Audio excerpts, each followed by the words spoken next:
river rose without a sound, took the peace we once had found. Under the stars on a July night, now hearts are heavy in the fading light. The flag still wave, but the air feels torn. The 4th of July at night to morn. Memories drowned, love swept away. Texas skies weeping shades of gray. Hold on, though the water's wild. For every tear, there's still a smile. The sun will rise, though it seems untrue. In the heart of loss, love shines through.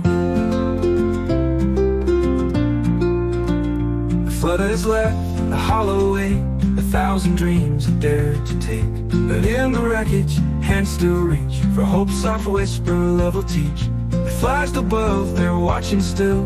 Through the pain, through the chill, we'll find a way, we'll build anew. Texas strong, hearts will break through.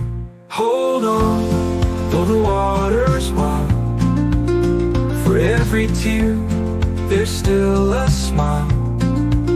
The sun will rise, though it seems untrue. In the heart of loss, love shines through. Hold on, Lord.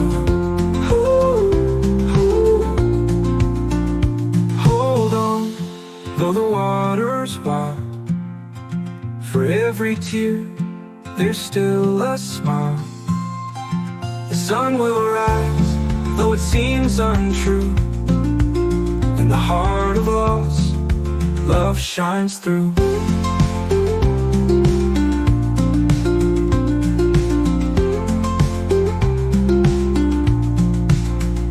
Hold on, though the water's wild. For every tear, there's still a smile. The sun will rise, though it seems untrue. In the heart of loss, love shines through.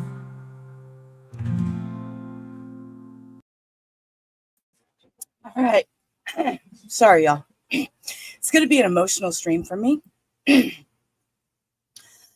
It's taken me a couple days to put this together because I wanted to give it some justice. So I need y'all to bear with me through some of this. I want to start off with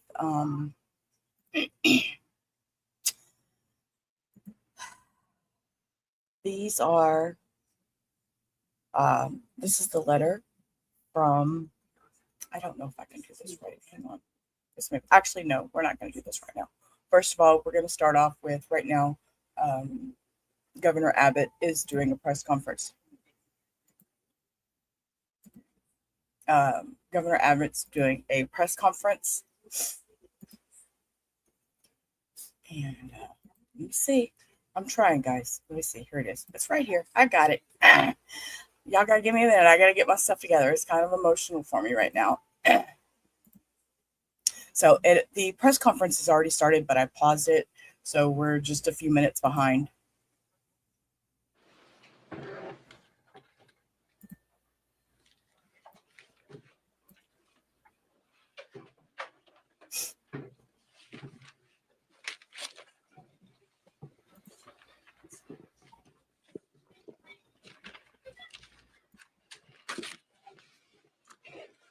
I want to thank everybody for being with us here today. We're in Austin today as opposed to Kerrville because of deadly storms that have swept across central Texas and areas outside of the Kerrville area, and because of more expected storms that will pose life-threatening danger over the next 24 to 48 hours. I want to emphasize, however, even though we now are broadening the area that we're focused on, we are not at all reducing our focus on Kerrville.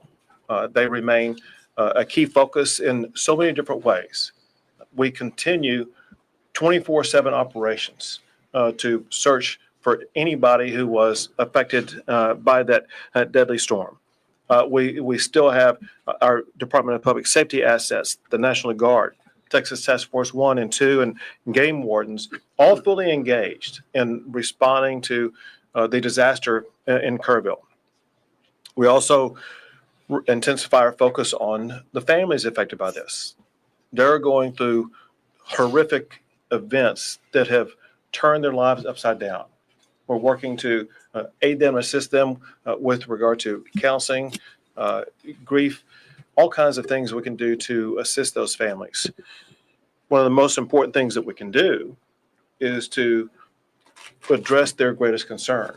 And that is there are so many families that are still waiting to learn about their loved one. And we are working 24/7 to get the information that will be able to answer their question. What I can tell you is several things. I had the opportunity yesterday to visit Camp Mystic and get to see firsthand what happened there, as well as all the way downstream after that. And it was nothing short of horrific to see what those young children went through. And we will remain 100% dedicated, searching for every single one of the children who were at Camp Mystic, as well as anybody else in the entire riverbed, to make sure that they're going to be recovered.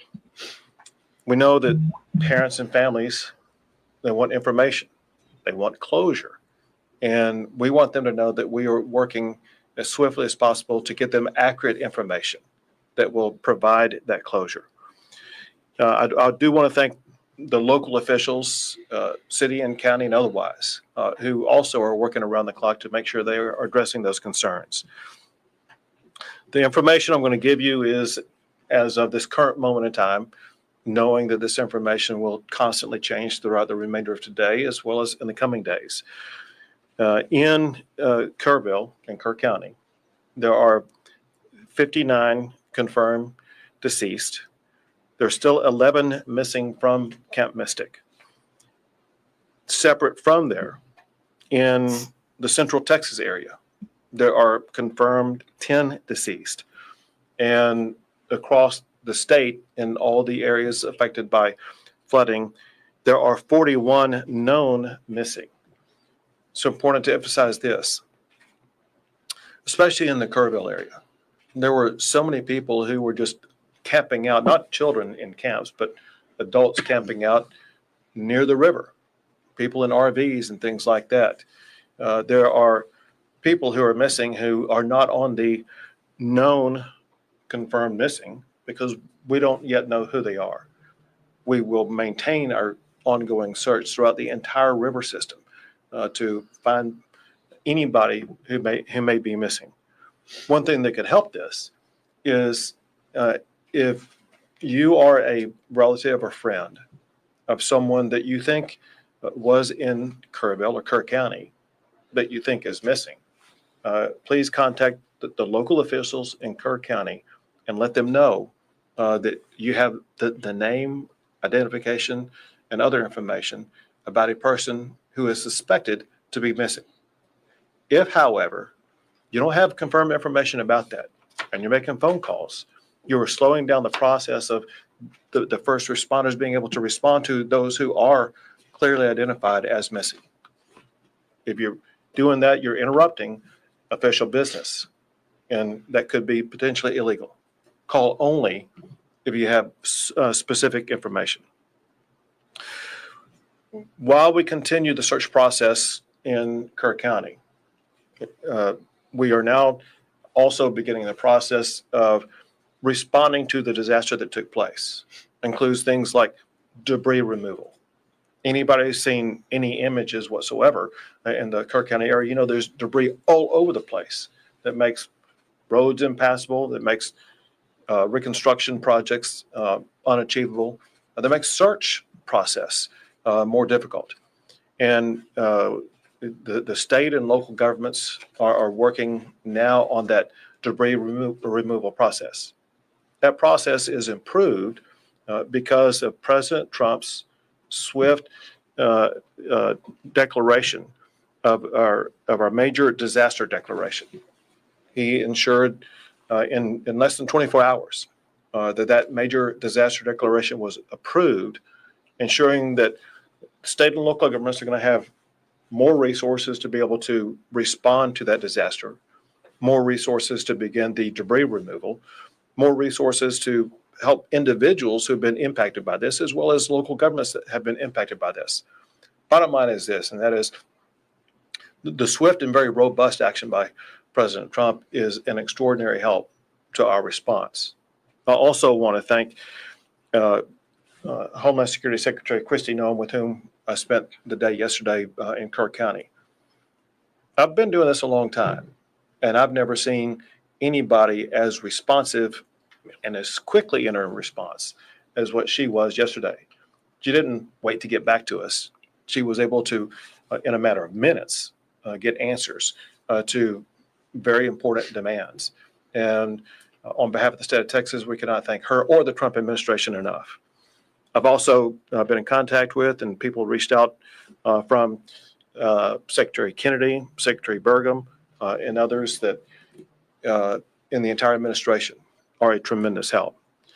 I also want to add that there are governors across the country that have been in contact with either myself or with Chief Nim Kidd or state agencies offering their assistance, including Sarah Huckabee Sanders, and the governor of Arkansas, Kim Reynolds, the governor of Iowa, Jim Pillen, the governor of Nebraska, Bill Lee, the governor of Tennessee, Glenn Youngkin, the governor of Virginia, Josh Shapiro, the governor of Pennsylvania, the governor of the state of Oklahoma, and Governor Landry in Louisiana. And again, I'm sorry if I missed some. I know there's others that are constantly reaching out. We're here, as I mentioned, in Austin today because there have been lives lost in this greater region. And importantly, there are dangers over the next 24 to 48 hours that could pose public safety threats to people in these regions. There is heavy rainfall that's already occurred, and there's more heavy rainfall that's expected that will lead to potential flash flooding broadly in these regions: the Big Country, Concho Valley, Central Texas, and once again, Kerrville. The point is this: if you're in any of those regions, you need to realize, for one, you're in an area with land that's already saturated with water. But for another, that when more water comes down, it could lead to rapid flash flooding events. Now, there's nothing expected at this time to the magnitude of what was seen in Kerrville. That said, flash flooding can occur at lower levels of water than what happened in Kerrville. It's a particular threat for people who are driving on roadways. Some of the lives lost in Central Texas were people who were swept away in vehicles or in similar crossing type situations. Know that rising water on roads can occur very rapidly. You may think that you can drive through it, only to find out when you're in there that it's too late and that you're getting swept away. And so we urge everybody to be extraordinarily cautious for the next 24 to 48 hours.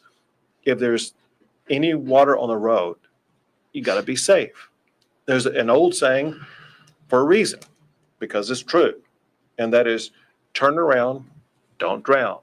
You don't need to get from point A to point B if it's going to risk your life. Your job, the most important thing you can do, is to protect your lives. And taking a step back, for all of us up here, that's our number one job. We put public safety first, and we'll worry about the physical damage second. There are still public safety issues and lives to be saved in Kerr County. There are lives to be saved in all these regions that I just mentioned here. We want our fellow Texans to be safe and secure, and you can do more about that yourself than anybody else can. With that, I think, pass it to you, Colonel. Yes, sir. Colonel Freeman Martin of the Texas Department of Public Safety.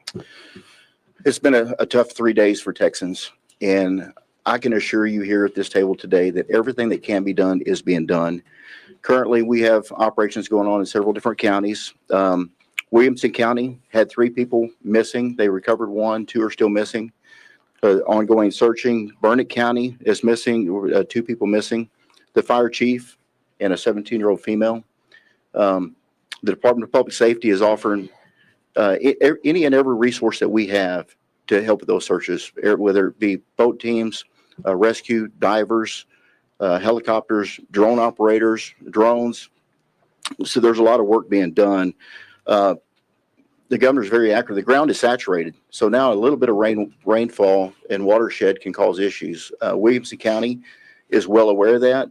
The ground was saturated. They knew that it had issues, and they evacuated neighborhoods, which saved lives. All that being done, they still have 3 that were washed away. I'll touch on Kerr County. We have about 230 DPS personnel assigned to Kerr County, and everybody thinks about search and rescue and what we're doing.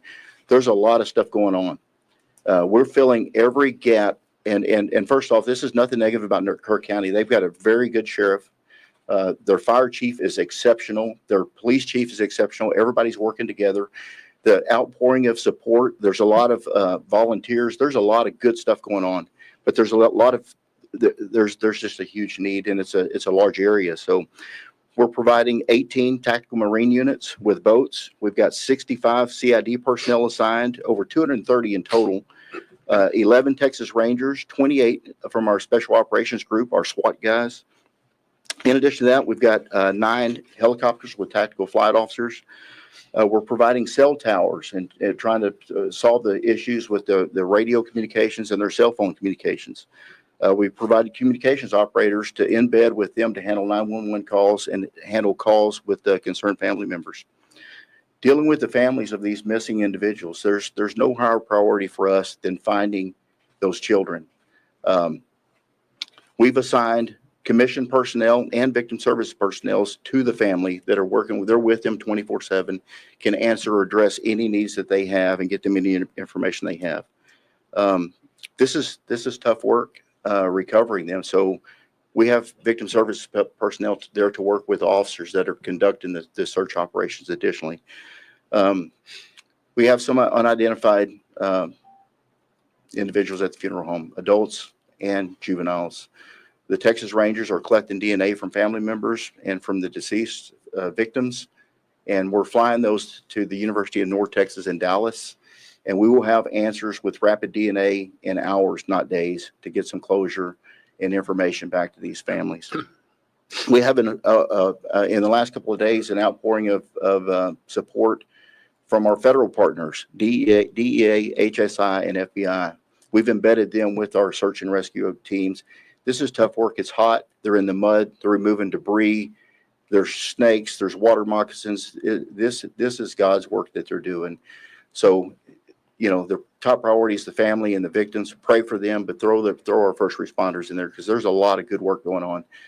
We're not taking away from any resources from Kerrville to pre-stage here. We're pulling from South Texas, West Texas, and North Texas into Central Texas to prepare for our emergency response. We're well prepared. The legislature, the governor, in previous years has been overwhelmingly supportive of law enforcement and gave us the resources. So we're prepared to respond to events like this in multiple regions of the state at the same time. So, Governor, thank you. Thank you very much.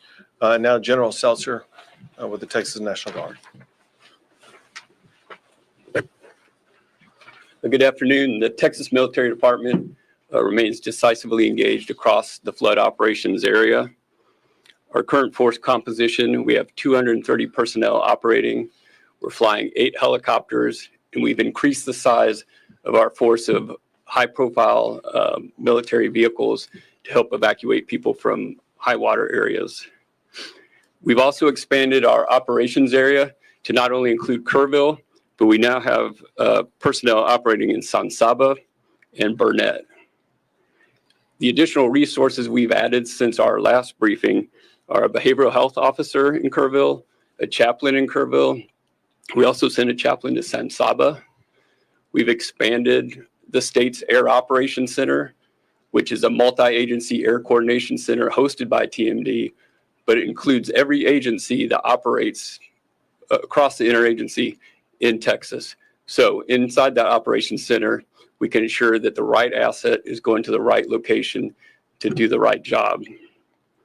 Additionally, today we have launched the MQ-9 Reaper remotely piloted aircraft out of Houston. That aircraft departs Houston, goes out over the Gulf of America, and climbs to 18,000 feet. and then along a special FAA corridor, traverses over to the Kerrville area to conduct persistent SAR, persistent incident awareness and assessment operations. It's truly an eye in the sky for our search and rescue people. I'd like to thank the Federal Aviation Administration today. Due to weather at 18,000 feet, we could not transit from the Gulf of America to the Kerrville area. The FAA granted a temporary flight restricted area through a lower altitude, which allowed our aircraft to safely transit across Texas and operate in the Kerr County area. In terms of rescues and evacuations for the Texas Military Department, we have a total of 525 rescues or evacuations. 366 have been by air and 159 by ground. Of those count, 20 ground evacuations occurred in San Saba and 5 air evacuations occurred in Burnett. That concludes my brief. Thank you, Governor. Thank you. Now with the LCRA, there it is, Phil. LCRA stands for Lower Good Colorado afternoon, Phil River Wilson, General Authority. Manager, Lower Colorado River Authority. I think the most significant message we have in the general area right now is that if and when we get more rain, please stay off the lakes. High the lakes have a lot of debris right now. It's not safe to be boating. It's not safe to be out there. We'll let you know when it is, but critically, stay off the lakes. It's July. People are used to summer, and this is not a good time to be out there. To echo, we're working very closely with law enforcement. We have our rangers deployed to Burnett County right now with our mobile command center, trying to support the activities up there. It's a partnership working all together with the law enforcement, TDM, and everyone that's showing up to help assist. It's a very critical time for us. Next, what the governor said, we have a lot of saturation. We opened gates up at Wirtz and Starkey the last couple of days. Those are closed right now. We're ready just in case we need to. We've added more than 350,000 acre feet to the height of the lakes of Buchanan and Lake Travis. We're 67% full. We have a lot of room and headroom in case more water does come in to make sure those reservoirs do what they're supposed to do, which is to capture the water for the future and protect against flooding. Thank you, Governor. Very good. Now, Chief Kit. Thank you, Governor. And I want to remind everyone, life safety is still our number one priority. And what I mean by that is, and Colonel Martin said it very well, Kerrville and Kerr County have great local emergency managers and responders. They really do. But they're a community of about 55,000 people. And they had a lot of people there that were not from that area visiting, vacationing. And their resources, and this is what state agency, what the state government does when a local community gets overwhelmed, is we send in additional resources. So our hats are still off to all of those local responders that live and work in that community, and that their homes and families were also impacted, and they're still there on the job. We owe them a great amount of gratitude. Second, we continue with our search, not only in Kerr County, but everywhere that we know we have missing people. And I need your help in being very cautious. Let's not get wrapped around the axle on the word recovery. You're going to start hearing the word recovery used in a lot of different contexts. Be very careful how you use that word, because I'm going to be careful how I use that word as well. We are going to begin recovery operations. That is debris cleanup. That is opening roads. That does not mean we are no longer doing search for live victims, because we still are. We are still out there and very much hopes, very much fueled by the compassion that we show for these families, that we're doing everything we can to find their missing loved ones. So please help me in making sure that we're not wasting our time and efforts on debating over the meanings of words. Let's get clarity when we ask those questions. Second, I'm asking, we've driven around Kerr County and the other areas a lot. We have a lot of people that are traveling in because they want to see firsthand the damage. I'm asking you, if you're not from the community and if you're not involved in our response and rescue and recovery efforts, stay out of the area. Stay out of the area because you don't know the area. Another thing I'm getting right this minute during this press conference is reports of an additional wall of water coming down some of the creeks going into the forks. I want you to think about that for a second. If you're not from that area and you don't know the low water crossings, you could find yourself in a very dangerous situation. The next thing is, we see a lot of information on social media about volunteers and spontaneous volunteers being frustrated because they can't help. We are evacuating parts of the river right now because we're worried about another wall of water coming down in those areas. If you're a volunteer there that you're not checked into our operations, we have no way of accounting for you right now. There is a process that we use to get volunteers into the response, and I'm asking for your help and to get that message out.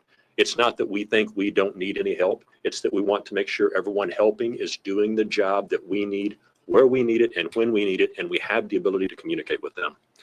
And then finally, I want to talk a little bit about the word recovery as it relates to the President's disaster declaration.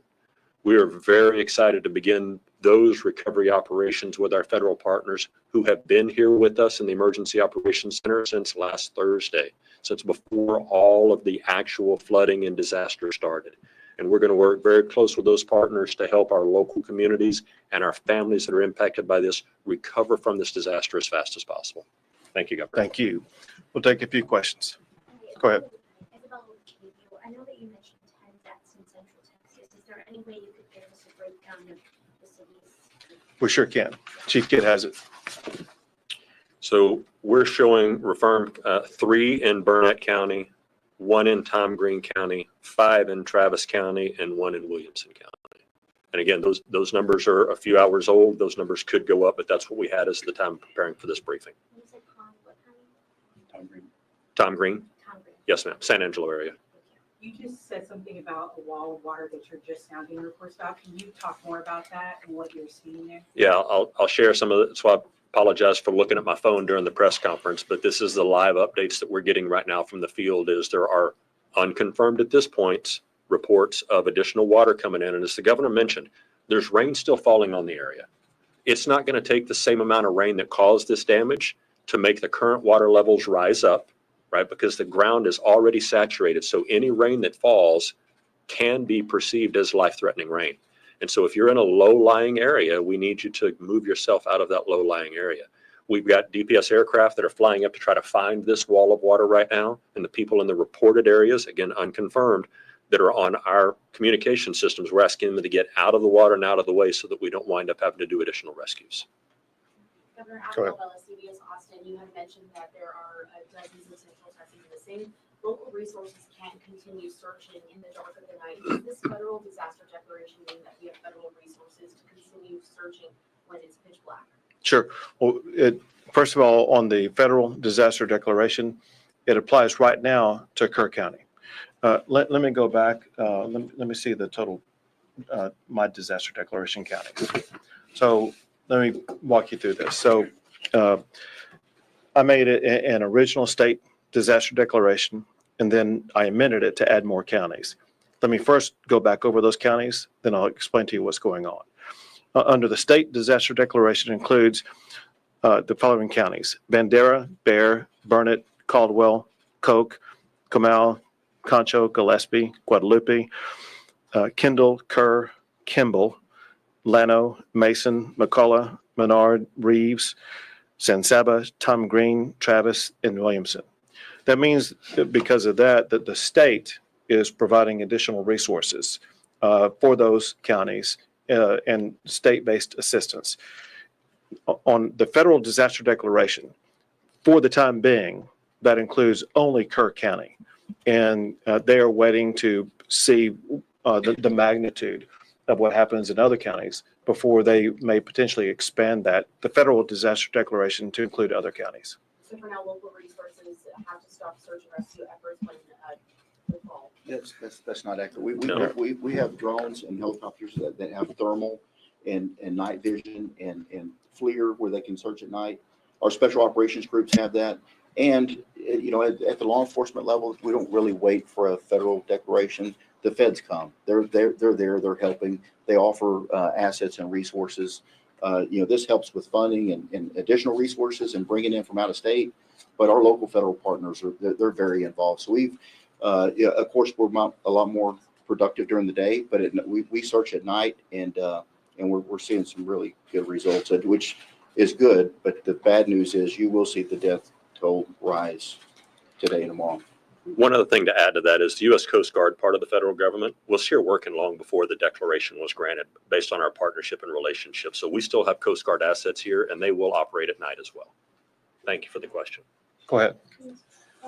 Bayless Wagner, also assistant. Can you talk a little bit more about the warnings that local officials got, the way that the state and federal government communicated with local officials, and whether you believe that these deaths were preventable?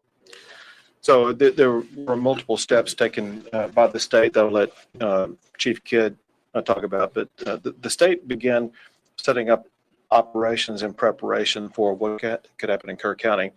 It happened in the early morning hours of the 4th, which is Friday, and the state had pre-positioned assets and resources in and around that area beginning on Wednesday before the storm on Friday.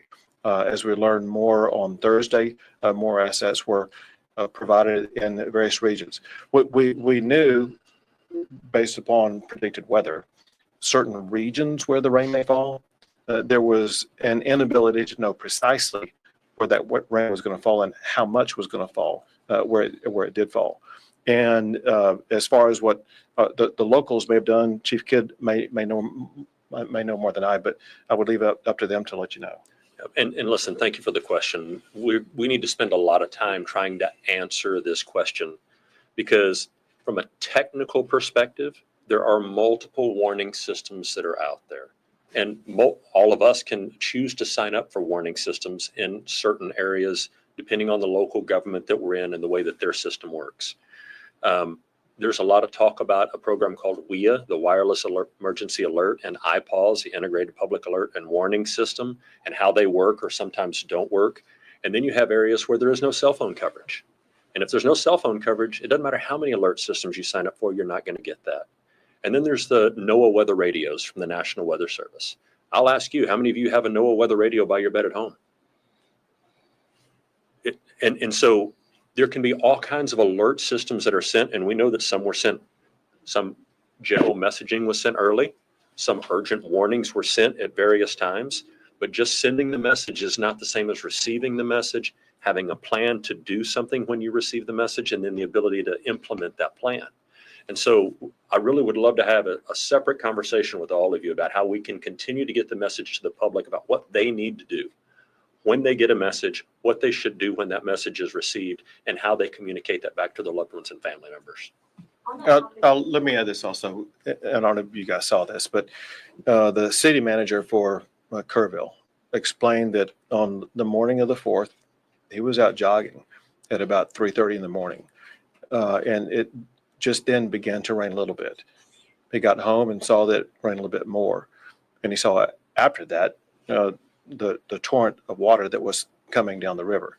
And the point that he made was that by the moment in time when they knew the magnitude of the water, it's a difficult decision whether or not to begin evacuating people or not, because if you have a warning telling everybody to evacuate, you could actually lead them to their death. We know that some deaths in Kerrville were people who died who got swept away who were trying to evacuate. And so local officials know the best about the terrain, about the danger spots and things like that, about who might be able to evacuate, those that would just be getting into a more dangerous situation. You talked in what you just said kind of about expertise and about just knowing the area, and that extends also to the National Weather Service folks who are in those offices and have years and years of experience. There are currently 6 vacancies in the local National Weather Service office that cover Kerr County. What is your perspective on how that could have impacted the warnings that you all were able to get and how accurate the information you all were able to get? So I know nothing about the staffing. What I do know is what they put out. And it's my understanding that what they put out was kind of the information that the state was operating off of. And that is that there were alerts or warnings about heavy rain, potential for flash flooding in certain areas. A problem with that is that to most people in the area, flash flooding would mean one thing, not what it turned out to be, because they deal with flash floods all the time. Right. Just like I put people on notice in these regions of Texas right now. There's the potential for flash flooding, but there's no expectation of a water wall of almost 30 feet high. Governor Abbott, on that topic, we know that these alerts can be life-saving at times, and a lot of times these forecasters get their information from the National Weather Service. Are you communicating with your federal partners on how critical funding is for the National Weather Service in order to issue alerts like this in this disaster? It's one of the things that we spoke about when Secretary Noem was in, and this is part of ongoing conversations. And I'll add this, as you all probably know, we have a special session coming up. And the way to respond to like what happened in Kerrville is going to be a topic for the special session to address. Is part of what you want to address, because there was a bill that was going to create a council to kind of talk about what warning systems, and it was not successful. Is it a concern that there's all these camps on this area? This is an area that deals with flash flooding. Yes. There were no Thank you. Somebody bringing this up. sirens that were in this area. Yes. Can you talk about that and why Please. it hasn't been funded to this point? Well, it's going to be something that will be looked at. As you kind of pointed out, these camps go back almost 100 years, and they are familiar with the water in the area probably better than anybody else. And they have their own ways in which to deal with warnings that would involve children, sometimes as young as 8 or 9 years old. And we need to evaluate what they know, how they respond, what they need. And that's why it's going to be good to have a session with all members working together that will bring different perspectives, because the reality also is this, and that is what's needed in that river basin at that location could be far different than what's needed in some other river basin across the state. One more, folks. Go ahead. Agent Texas, do you know if anyone tried to get warning to people at the camps outside of the automated disaster? I missed the first part of the question. Did anyone try to get warning to the people at the camps outside of the automated system? So I'm not sure that I understand the question. I mean, does somebody go door to door and knock on the doors, or? Yeah, we're just wondering if there are any official outreach in the area. Right. How did they get their We talked to the warnings? county emergency manager when we were there the first day, and the county does have a plan for that county and the 18 or so camps that are in that county. Probably be really good to ask them that question and let them give you that answer. It's a good question. Thank you. Thank you, everyone. thank you all. Okay. Yes, it is a good question. It's a very good question. Why is there not sirens in the area for storms like this? The warnings that were given out. I mean, and to think about this honestly, if you receive a warning on your phone, 4 o'clock in the morning, you look at it, you put your phone down. Do you really react to it? Usually no. I have a hard time with all this. I really feel like there should have been a lot more warning to the public and everything. I understand it happened fast. Water walls come fast. I've seen it happen. In the Houston area, it's happened. It's happened to me before. I think right now I'm having a lot of, and I don't know how to explain it. It's not a survivor's guilt because I wasn't there to experience it, but a lot of part in my previous life with my previous husband. Hey, Ava, honey. With my previous husband, there's no sirens near you. See, Ava, this is exactly what I'm saying. And there are flood watches constantly. And that really frightens me that there are no sirens. I used to live in Galveston County and down near San Leon. Now, previously on another episode that Katya and I did during one of my lunch breaks, I had gone over and I showed y'all about my house that was taken during a Hurricane Ike. We had sirens. We had warnings. I was not there that day because I knew that it was happening. We were in Houston when it happened, but there are sirens there. There is that loud notification of there is something catastrophic fixing to happen. So I don't understand why that can't be implemented into some of these smaller counties. And like Ava said, there's nothing. There's no sirens near her. There's no emergency sirens. And being in Texas, and I don't know about, I'm just a lonely little Texas girl, so I can tell you about Texas. The other things that happen like in North Carolina and the other floods, I don't know what warnings they had. I just know what I have in here in Texas. So that's what I wanted to talk about. Now, there was a thing called the 4th on the River, and it was always hosted. It started out as a free event back in, I want to believe it was 2014. I might be wrong on that year, but it was hosted by Robert Earl King. He is a country singer, and it was held in Kerrville, and it was called the 4th on the River. And every year for the 4th of July, that was my trip. We went to the 4th of July to Kerrville, and we stayed down there in our RV for the weekend. And there's a couple there's RV parks all along the river, and it's just the most beautiful place to stay. So, yeah, let me see, I wanted to show y'all, Pedernales. Let's see, hang on.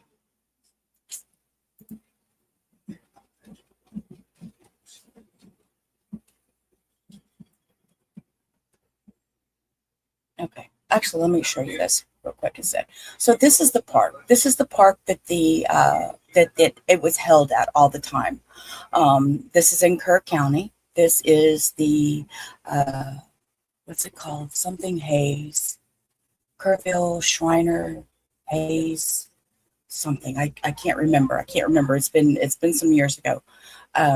Park where they always held this event. Well, this is a picture of it, what it looked like after the water had taken it over. So that this is a little setup. This was the stage. This is what they had always had. It was a 4th on the river and nighttime out there. We always had a blast. This is some of the river.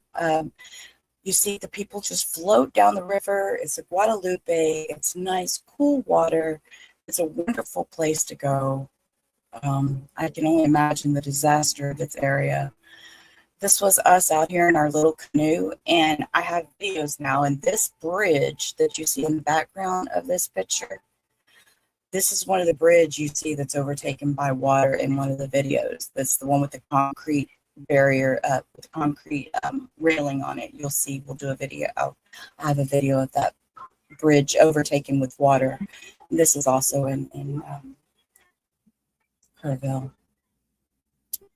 This is a dam in Georgetown, I believe, which is also close to the area. That, as you see, this is just pictures that I took. And people just laying around, relaxing. And this was a typical 4th of July. This is how we celebrated 4th of July. This was the 3rd, the 4th, the 5th, the whole weekend, whatever it was, So, it was always an enjoyment. This, in a video that we're going to go through and you'll see a boat dock that has boats inside of it that's floating down the river. This is that boat dock. I had found it totally amazing that they could park boats inside this thing. And I had taken a picture down from a different view of our campground of that boat dock, because I just thought it was so cool that all these little boats are parked inside there. And you see the little camp check-in store up here in the corner and stuff, and you see some RVs in the background. So yeah, it was always. This is a restaurant. In one of the videos that I'm going to play, you will see a news reporter, and she's standing, and there's a railing of this in the background, and she's talking about, people floating down the river and all that stuff. This is that same restaurant, where this is where you go grab your floaty, jump in the water, and just get on down there and have some fun.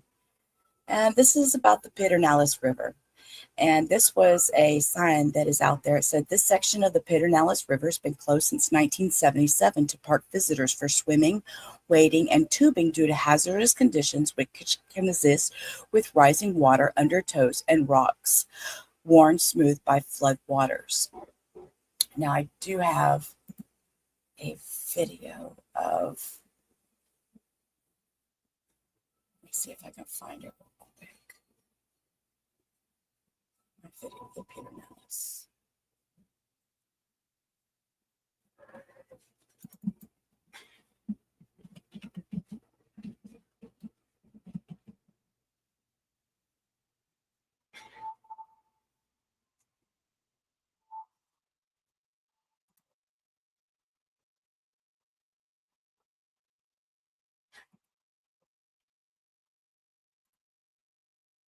This is a Hey Abellis, hi Iowa.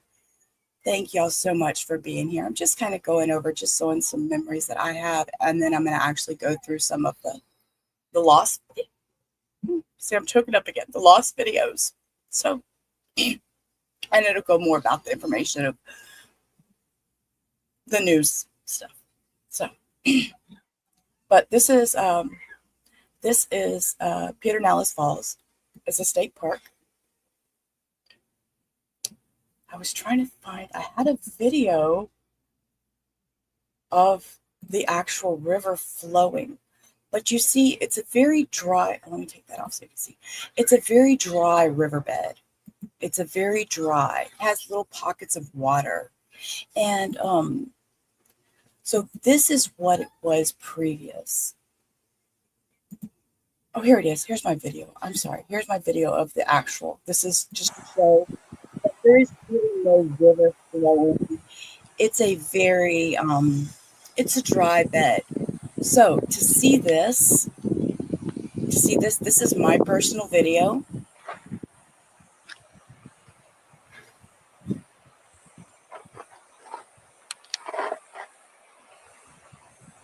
I'm not caring. I'm recording. Picture.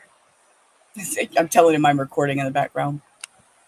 But yeah, okay, so that's that. Now, this is the Pedernales River today.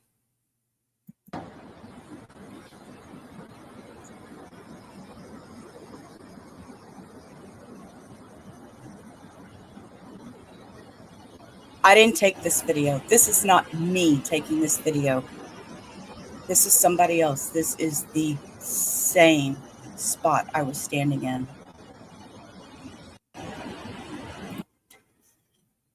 It's devastating. It is insane. I do want to go back up here and I want to read the this was reported from Camp Mystic on their Facebook page. I want to read this, and then after I read this, I'm going to go back into some more videos.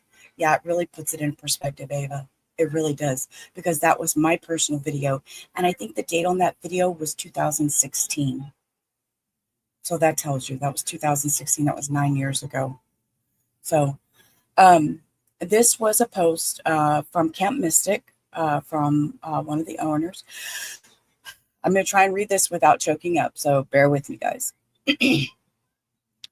This morning, we mourn the loss of at least 10 souls.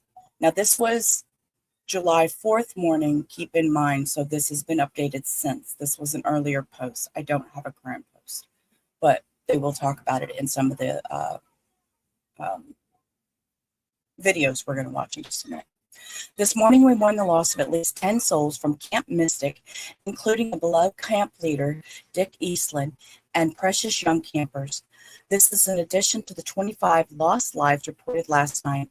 We pray for the comfort of these grieving families and take solace in knowing their loved ones are in the loving arms of Jesus.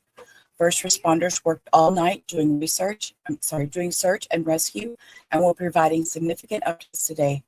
Sorry, this must have been today that this came out. I've been doing this for 2 days. I'm so sorry. So my mind is on overdrive.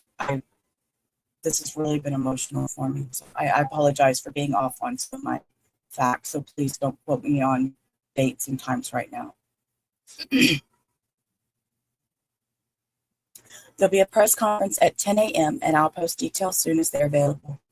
The historic Joppa Bridge has been wiped out as dangerous rains continue throughout Burnett, Western Travis, and Williamson counties. Flash flood warnings are in effect until noon in Northwest Travis, Northern Burnett counties, including Marble Falls, Burnett, Bertram, Liberty Hill, Briggs, and Leander. Emergency crews in Western Travis have conducted about 24 water rescues along Powell Creek. Multiple mobile homes appear to have been washed away, but it's unclear at this time if they were occupied.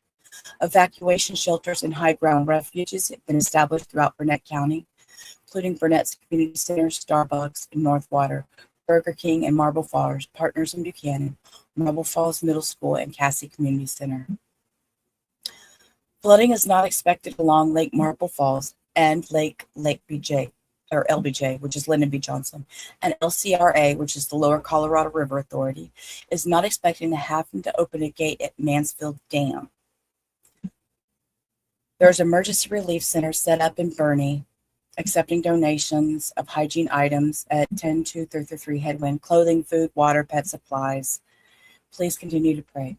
So just real quick, let me go back to that. That's Georgetown. I thought I had one in Mansfield's Dam. I must not have put it in here. I'm sorry. But let's watch a few videos. Some of these are hard to watch, but we're going to watch. Coverage on the floods across central Texas that started yesterday. The worst began in Kerr County. Then today, Williamson, Burnett, and parts of Travis counties all slammed with flash flooding and heavy rainfall. Fox 7 Austin's Katie Pratt is in studio with the latest on the deaths and the ongoing search and rescues. Katie. Mike, the death toll from this flash flooding is devastating and only continues to climb. The numbers are actively changing, but this is what we've been able to confirm at this hour. At least 43 people are dead, 15 of whom are children in Kerr County. We know we get rains. We know the river rises, but nobody saw this coming. Governor Greg Abbott addresses the widespread devastation at a press conference in Kerrville, one of the hardest hit areas just north of San Antonio, where the Guadalupe River rose more than 26 feet in 45 minutes. In 36 hours, they have rescued or recovered more than 850 people, some clinging to trees to save their lives. State and federal leaders giving us a glimpse into how catastrophic the flash flooding and heavy rainfall has been to Central Texas in fewer than 2 days. We have recovered some additional bodies at this time. We're trying to identify at this time. What I can tell you, an update, there's 32 deceased.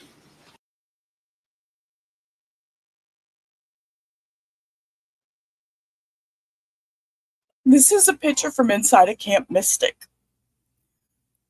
You can see the water wall has gone over the beds. You can see on the window here in the background, the debris on the window. This is inside. This is where the girls' camp was. This is part of Camp Mystic. 18 of those are adults and 14 are children. 5 of the adults remain unidentified and 3 children remain unidentified. We are still working on that this time. And that's only in Kerrville. Governor Abbott added a half dozen counties to the disaster declaration, including Burnett, Williamson, and Travis counties. I've visited with the president already about this federal disaster declaration that the governor was going to sign here this morning, and he has indicated that he will honor that and that he will accept that. A Marble Falls area volunteer firefighter Michael Phillips is missing after being snatched by the rushing waters. The Burnett County Office of Emergency Management confirmed 2 people are dead, 2 are missing, and they've done at least 50 swift water rescues. Lake Buchanan even saw boat docks floating away. It's just, rescue after rescue. In Travis County, rivers are swelling and blanketing roads, making them impassable. At least 4 bodies have been found, with more than a dozen people still missing. Lake Travis. I'm going to back that. Just a moment to look at that picture.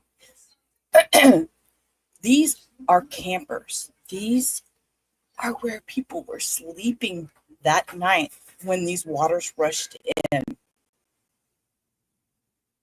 Absorb that for just a second. With what kind of warning were these people given? A signal on their phone, and let me tell you, out of honesty, the signal sucks out there. So, did the signals come through? Did they get alerts? I can't imagine if I was still doing that kind of lifestyle and I was still out there camping. My life has changed over the last 5 years. I don't do this. Since the big vid and losing my mom, my life changed. I no longer am doing traveling and stuff like this. So, but Imagine being in a camper asleep. Missing. Lake Travis has risen more than 16 feet since Friday morning and is only expected to continue to grow, according to the Lower Colorado River Authority. We've had people that were in the process of evacuating their homes that were swept away by floodwaters, and we've had homes and mobile homes that have been swept away by the floodwaters. Chief Norman says Cow Creek is where they've gotten the most reports of vehicle rescues at low water crossings, with manufactured home rescues coming from the Sandy Creek area. A lot of folks were sleeping and, they had no forewarning that this was going to happen, so they were caught off guard. Then in Williamson County, rushing currents are seen forming as the water actively rises and pours onto the sidewalks outside of an apartment complex in Georgetown. There's evacuations underway in the western portion of the county along the San Gabriel River east of Georgetown. Swift water rescuers saving more than 24 people there. 16 people were evacuated by helicopter from Hope House in Liberty Hill with assistance from Fort Hood. We ask for continued prayers as we continue our efforts to locate everybody who's been affected by this, and pray so much for the families who have lost a loved one, who are going through challenging times that they never imagined. Let's head back out to Jordan Elder. She is out in Ingram. Hey, this is that right, Jordan? RV tell us park. where you're at and what They're you're going to seeing. discuss some of this. We're at the Blue Oak RV Park right now with the owner, Lorena Guillen. As the sun has come up, the devastation here has become so clear. Can you walk us through the night that the flood happened? When did you realize that it was going to be this devastating? Nobody could have predicted this much devastation. I started seeing the heavy rain around 1 o'clock. By 2:30, I checked the water levels. I went all the way to the edge of the river, and it was fine. It was perfectly fine. And called the sheriff's department. I asked them. They had no information, and I went to bed. And at 3:30, the lights of the rescue team awoke me. And my husband and I ran over here. And the bottom part of my RV, which is the second level, was completely all the way to the waist. I mean, people were trying to get out of their RVs in their underwear with no shoes, nothing besides their pets, and some of them lost their pets too. But by that point, the rescuers were trying to get a family of 5 that were stuck all the way where those trees are. Colton, can I have you show? They were on kind of an island over here. Is that kind of where the electric poles are now? Yes, and over there is still the bathrooms. The family of 5 was right there within 10 feet of the water, having a beautiful time the day before. I mean, it was just perfect weather, perfect everything for on the 3rd, and then it just turned. So at 3:30, when we saw the rescue team trying to get them, they had 2 fast boats. They were the right team to get to them, and they couldn't. The waters were rising so much, it was insane. We had about another 20 minutes to get everybody out of here, and they barely were able to grab their belongings, jump into their cars in the upper level, and take off. But 20 minutes later, the water was up a good 40 feet in this area, and it was just, everything was gone. Every single RV and vehicle, it was gone. Got washed away. Do you have an estimate of how many RVs were in this area? Yes, I had 28 up here, and I had 5 on the island, and everything is lost. Everything's gone. Have they started to find where those RVs were ending up? Yes, there is about half a mile now down the river. There is a wall of about 30 to 40 vehicles all smashed together, and they nobody's been able to get to that. But there's a lot in there, and it was just very horrific night. At one point, you can see lights because it was pitch black. At that time of the night, it was just so black, and you could see the lights of vehicles getting washed off from upriver, and you can hear honking. You can see anything, but you can hear honking, and you can hear the screaming. The cabins next door keep smashing against our trees. You can see the scarring of the trees, and that's where they were hitting. That's how high they were getting flushed. These were the cars hitting the trees that was pulling the bark off? Yeah, and the cabins from the RV park next door keep hitting, keep getting smashed against the trees, and there was screaming. I mean, and you couldn't see much, but the screaming was unbearable. And so, I mean, we are one of the luckiest one because we only have 5 people missing, unfortunately. But I was able to get everybody. I mean, my husband and I were banging on doors, getting everybody out. We had the rescue team here because one of my residents heard them screaming at that, in the middle of the night around 3:30 or something like that. And he called 911. And that's the only reason why they were here so soon, so fast. And at one point, the manager next door, she came on running here, said, "We need help too," because they didn't know. And they lost a lot of people. I mean, they had so many missing people at that point, like close to 40 people missing just there, and us 5. That's 45 people in a matter of 1 hour.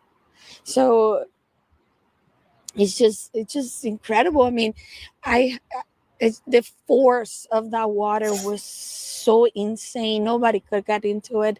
That my resident, that was the one that called 911. He was trying to get to the family, and all the way to his waist, and debris hitting him, and he was yelling, "Please throw me your baby," and they couldn't, and they got swept away. And we all saw it, and we all heard them. And the person that was trying to rescue them, what ended up happening to them? He got out just with his clothes on. He lost his pets as well, and he had just moved in to enjoy the beautiful summer that we were having. The temperature was right. I mean, you have to understand, Kerrville is an amazing community, small town, but on 4th of July, we go all out, and we hadn't been able to because of the drought. So everybody was mindful of the fireworks and things like that. But this 4th of July, it was the perfect weather. I mean, it was gonna be in the 80s, 90s, and it had been raining, so everything was kind of wet already. So, and it was perfect, because we could go crazy with fireworks. So everybody was so happy, and everybody was we're gonna have the best 4th of July. It's funny she's talking about that with the fireworks, because there's been so many times where we have to watch the weather, and we hope for rain right before the 4th of July, because then the ground gets moistened and we can do our fireworks things. That's just how it is here, and it always seems to rain right before the 4th of July, give us a little ground dampening, and we're good. So I understand what she's talking about, and that's what had happened. And with the damp ground, when the flood and rain came with the damp ground, it had just absorbed, everything absorbed. And I think that's what caused all this rushing water, because we were already so damp. Every restaurant had bands playing, everybody.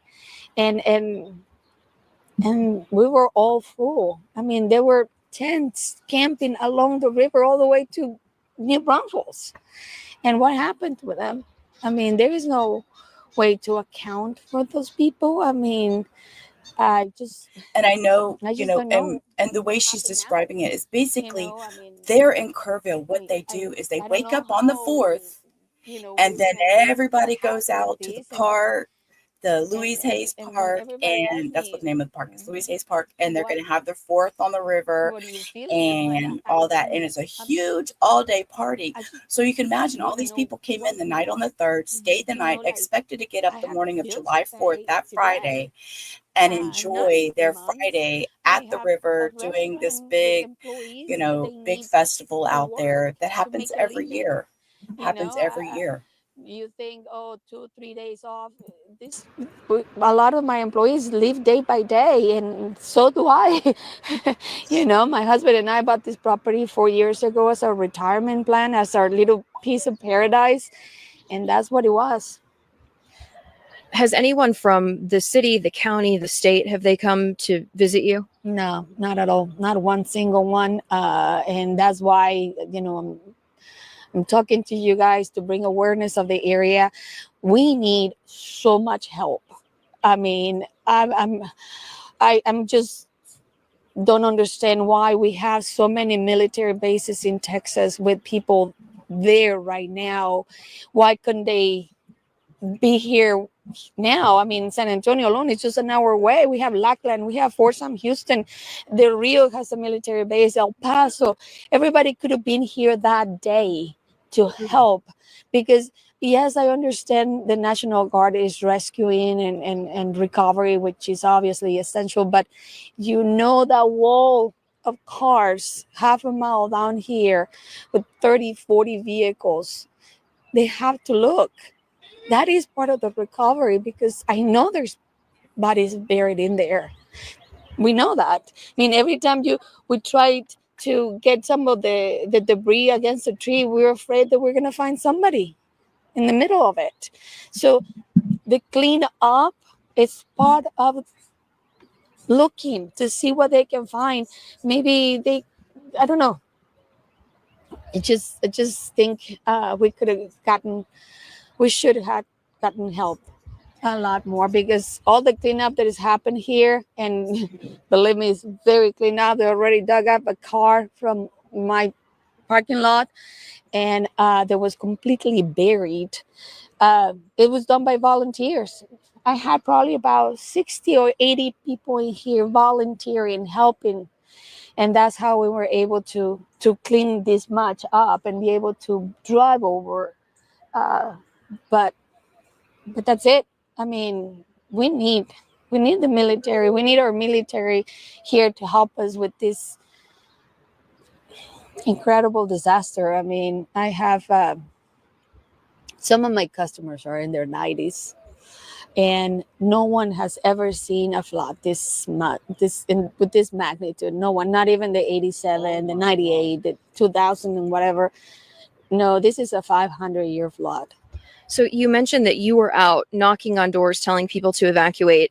We were hearing that morning that down in Comfort, there were flood sirens and alarms sounding to alert people. Is there anything like that in this area? No, there is nothing here like that, because I don't know how long. I think Comfort was, I'm going to say, lucky enough because we were already alerting the authorities at 3:30, so they knew there was water going that way. They knew it, so they had a little bit of warning, more than we did, because we had no warning. And then I just want to show people there's still water over here, but you say this is not actually where the river is supposed to be. This is still technically drainage. Yes, that is correct. The river is, if you see that electrical on that tree, the river should be about 3 or 4 feet below that. Wow. So this is all still draining. Again, we are at the Blue Oaks RV Park. There's restaurants here. There were cabins here. That electrical, Lorena Guillen, who is the owner. That electrical right there you see should be about 3 to 4 feet below that is where that river actually is. Capturing this video for you. For now, we're going to send it back to you guys in studio. Right there. Now we've got Texas Congressman Chip Roy with us. He represents the district where Kerrville is located and faces extensive destruction from the flash floods. He joins us now. You can see them there. Hi, Congressman. Nice to see you, sir. We're praying for your area. We're praying for your district. I can't imagine the unbelievable tragedy that we've been reporting on all morning. Sir, what should we know so far about the search and rescue efforts? Let's start there. Yeah, first of all, thank you for the prayers. Thanks for everybody across the country who've reached out. It's been overwhelming. The response here in Texas has been extraordinary. People wanting to volunteer, people getting in their cars and just showing up to come down to Kerrville. The search and rescue mission has been extraordinary. Between the state and the locals, we've had about 1,000 additional resources down on the ground on top of the local officials. The local sheriff, the local city manager here have done yeoman's work working through to do this. You pointed out just a minute ago about 850 kids were evacuated and were able to be removed and rescued from the areas. There's 18 camps in that area. Camp Mystic is now pretty well known, but there's a bunch of camps there, 18 of them. One of my law school classmates yesterday was coming here to pick up his daughter. I have other friends and family who have been coming into town to get. Hang on just a second. This was not the one that I wanted to play. We start with Amanda Henderson, who is in Kerrville tonight. Amanda? Well, the water, which you can still hear, came in. You still remember when I was showing you the little restaurant with the railings and the people on the tubing down underneath? This is that restaurant.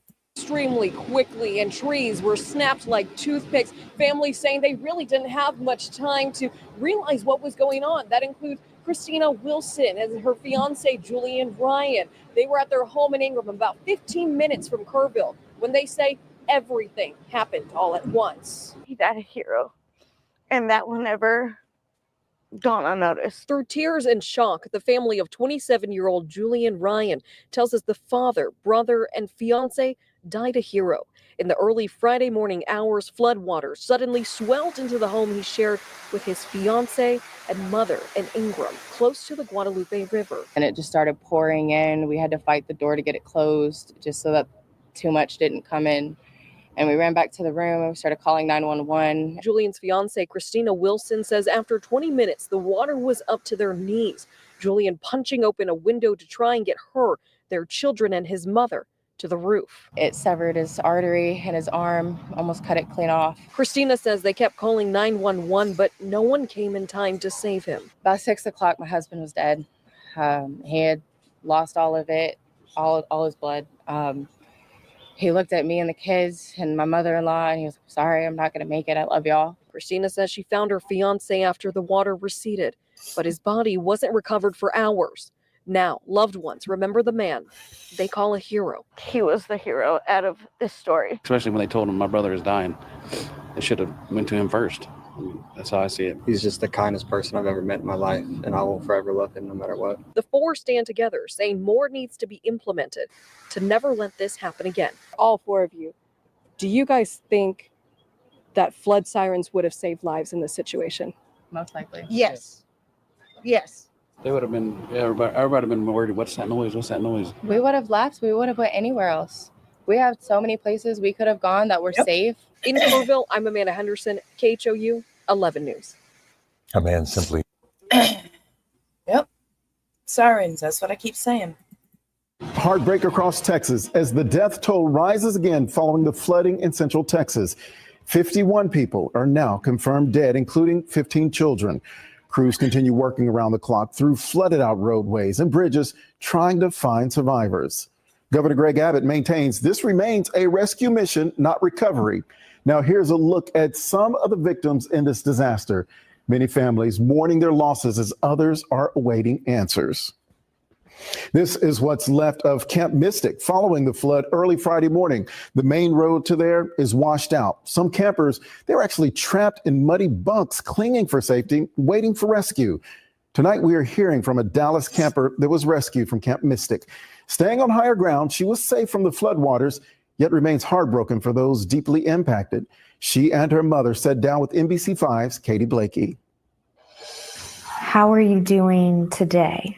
I think while it was going on, I kind of felt like a sense of numbness. Saying it out loud is making me realize what actually happened and how bad it actually is. Just days after being dropped off to start a much anticipated July term at Camp Mystic, 13-year-old Stella is now processing the rains that ravaged the beloved camp and claimed the lives of so many children. Her sixth summer at Mystic, Stella was on the Cypress Lakeside when storms awoke her cabin early Friday morning. on higher ground and out of view of the Guadalupe side.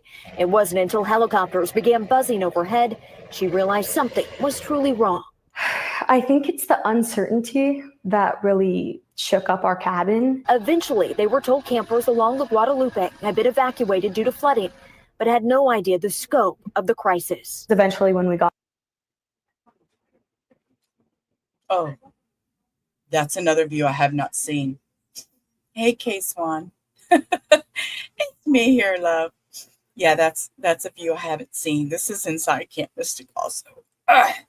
This is a view I hadn't seen. I didn't watch all these videos fully, so. About that news, we were all like hysterical and praying a lot, and the whole cabin was like really, really terrified. But not for ourselves. Worried for those on the other side. It wasn't until military trucks arrived to evacuate their camp late Friday did they get a first glimpse of the devastation. You'd see kayaks like in trees, and it was kind of horrific because we had no idea. Some people saw a couple trunks and just like in the debris, and then there was first responders in the water pulling out awesome. Like girls, like sheets. I saw someone holding like a cloth from the water, and there were huge trees ripped out of the ground and like their roots, and it didn't look like Camp Mystic anymore. Their thoughts remain with those grieving and those still waiting. We are just so happy that she is safe and we are with her and we have her. So we are just grateful to be some of the fortunate ones. So there's a sense of relief and an equal sense of just survivor guilt, awareness of that's not everybody's story. Mm-hmm. And that's just two kind of competing emotions. Touched by the outpouring of support for the Camp Mystic community. We hope that all the folks who are still missing loved ones are feeling that outpouring of love. They are comforted by words often echoed by camp leaders. A bell is not a bell until you ring it. A song is not a song until you sing it. The love in your heart was not put there to stay. Love is not love until you give it away. It really showed me how much of an impact Camp Mystic has had on our lives and how amazing of a place it is and how horrible it is to see it like this, because that's not Camp Mystic. In Dallas, Katie Blakey, NBC5. I have two, K-Swan. This is a hard stream for me to do. Man, I thought I was going to be able to get through it with less tears, but...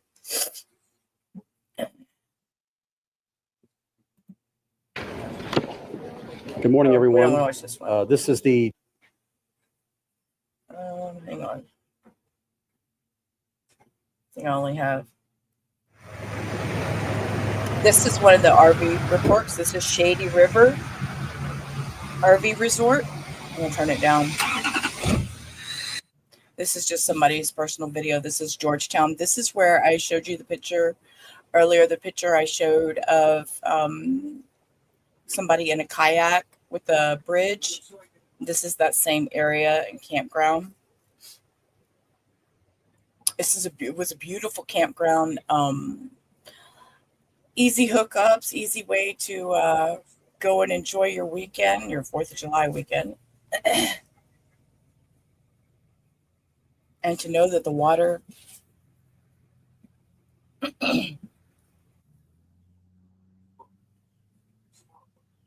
I haven't watched all these videos, y'all, so I'm sorry. I should have. Should have been a little more prepared. Said I've been working on this for 2 days. I have been very emotional over this tragedy. I can't leave and help because I have commitments here. But you bet your bottom dollar that if I could go in my car and help out any way, I would.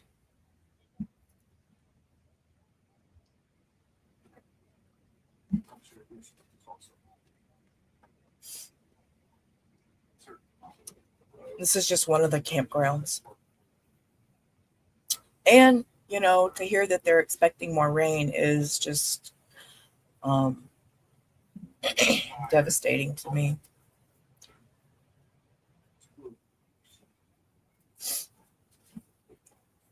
Well, at least it didn't get inside his trailer.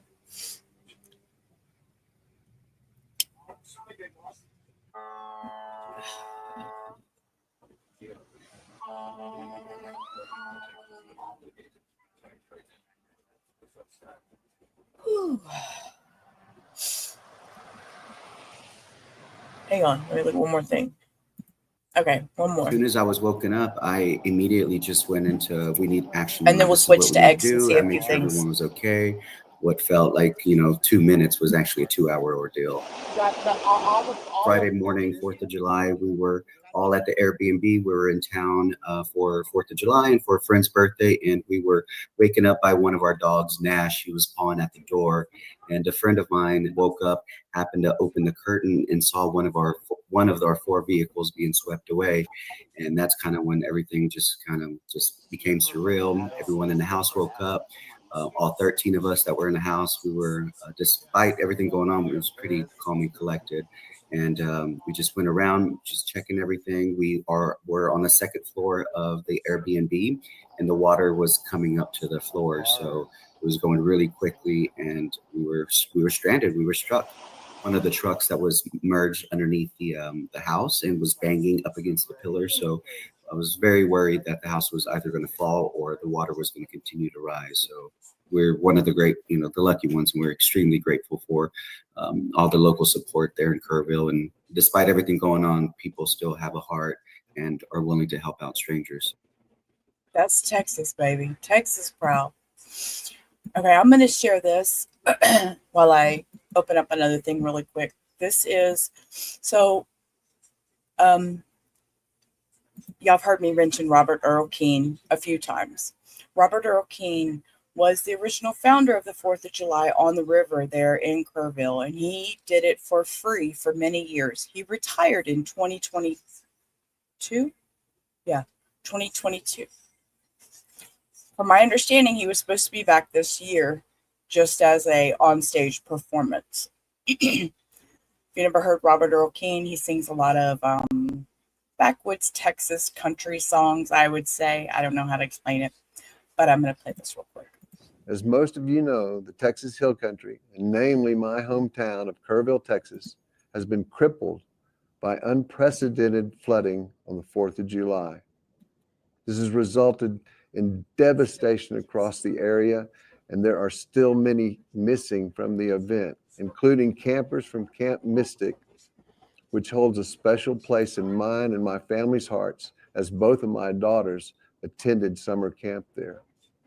My thoughts and prayers go out to all of those affected, and special thanks for the amazing support of the first responders from the community and all over Texas rushing to aid those in need. I will be working on a benefit to support the community, and more details to follow as soon as we know them.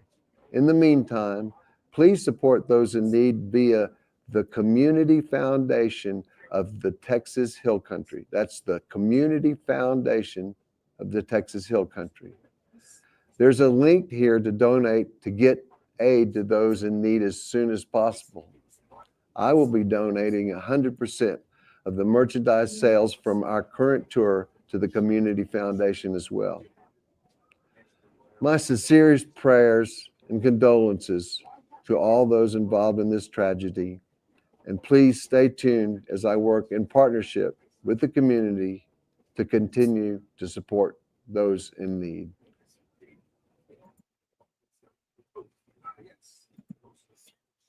Okay, this is a video I wanted to share. This is the actual water wall coming through. They happen to be there recording it at the time.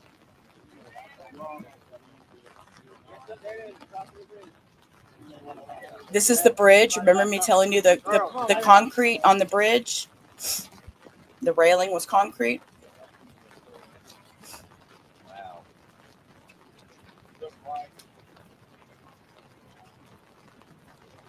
Get over here, too.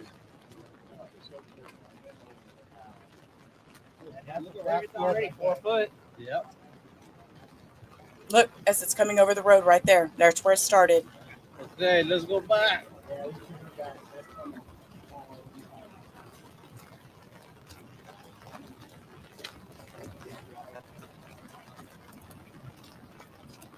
Cindy, just thank you for being here and stopping by, hon. I appreciate that.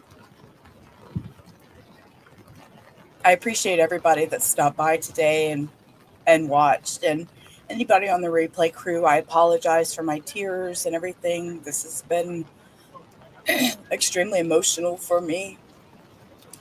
I do have family out that way. Here comes the water. This is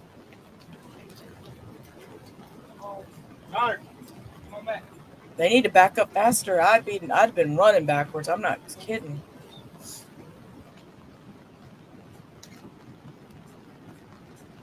That's how quickly a water wall happens.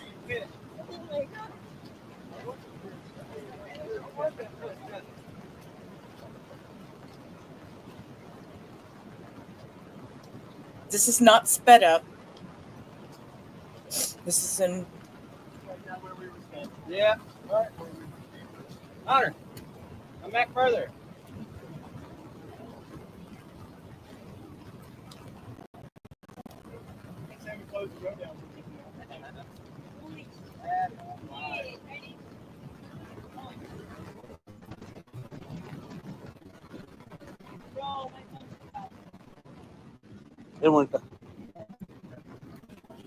Holy crap. Light up.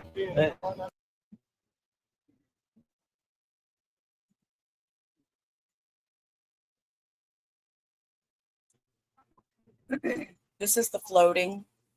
I don't know if you can see it. I'm not going to put any sound on, but that's the floating. I don't remember back. I showed a picture of the dock that had the boats inside of it. This is it. It was attached with a pier to land previously, but it is out there floating in the river now.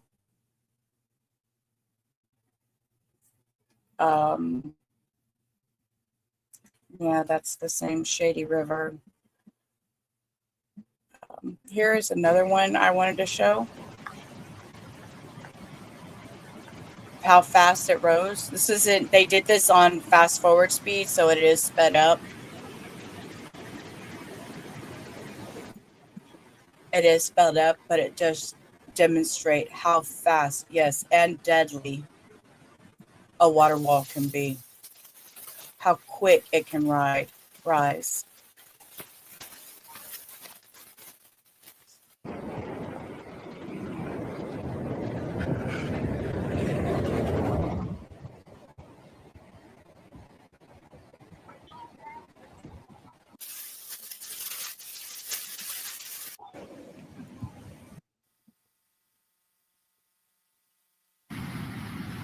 This is sped up. This is how fast. This is up to the freeway now. And people are still standing on the freeway videoing, and I don't understand why they would want to do that. That is so dangerous. So dangerous. I'm going to fast forward a little bit more. But you can see how all the debris and everything is coming up against the overpass there.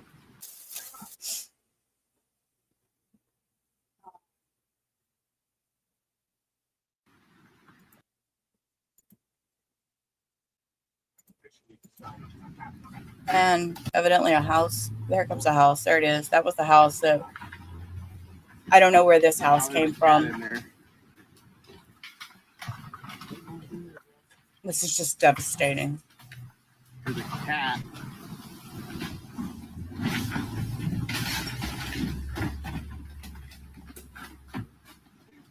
That's how water pushes a house.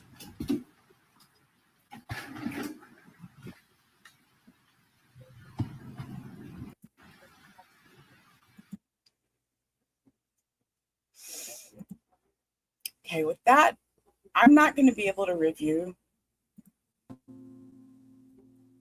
I'm not going to be able to review the missing children. I thought I was going to be able to do that today. But I'm not. So, I'm going to go back and I'm going to end with the song that I had put together earlier today and let it play through one more time before we close out. Keep everybody in Texas in your prayers. or whatever you may believe, take time for a thought for us in Texas today. Anybody who's missed their loved one still missing, hug your loved one and let them know you love them today.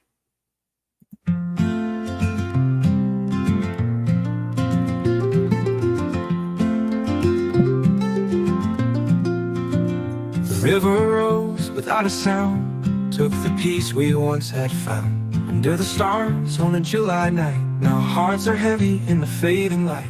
The flag still wave, but the air feels torn. The 4th of July, a night to mourn. Memories drown, love swept away. Texas skies weeping shades of gray. Hold on, though the water's wild. For every tear, there's still a smile. The sun will rise, though it seems untrue. In the heart of loss, love shines through. The flood has left a hollow ache, 1,000 dreams have dared to take. But in the wreckage, hands still reach for hope's soft whisper, love will teach. It flies above, they're watching still. Through the pain, through the chill, we'll find a way, we'll build anew. Texas strong, hearts will break through. Hold on, though the water's wild. For every tear, there's still a smile. The sun will rise, though it seems untrue. In the heart of loss, love shines through. Hold on, hold on, though the water's wild. For every tear, there's still a smile. The sun will rise, though it seems untrue. In the heart of loss, love shines through.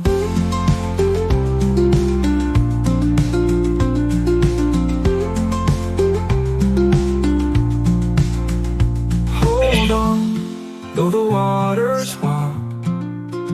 For every tear, there's still a smile. The sun will rise, though it seems untrue.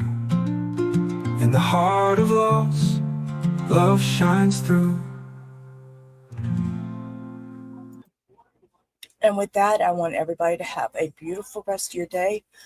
Don't forget, if you hang out with us in the TCA crowd, we will be covering the rest of Iowa versus Karina Cooper. And that will start tomorrow. Katya will begin that stream in the morning. And I think it's like 7:45 Central or 8:40. I don't know. I'll have to look it up. Y'all know how to get to her. Y'all know how to find her. And I will be there in the afternoon because I have appointments in the morning. So until then, I will see y'all tomorrow. Peace. Rubber out. Y'all have a blessed day.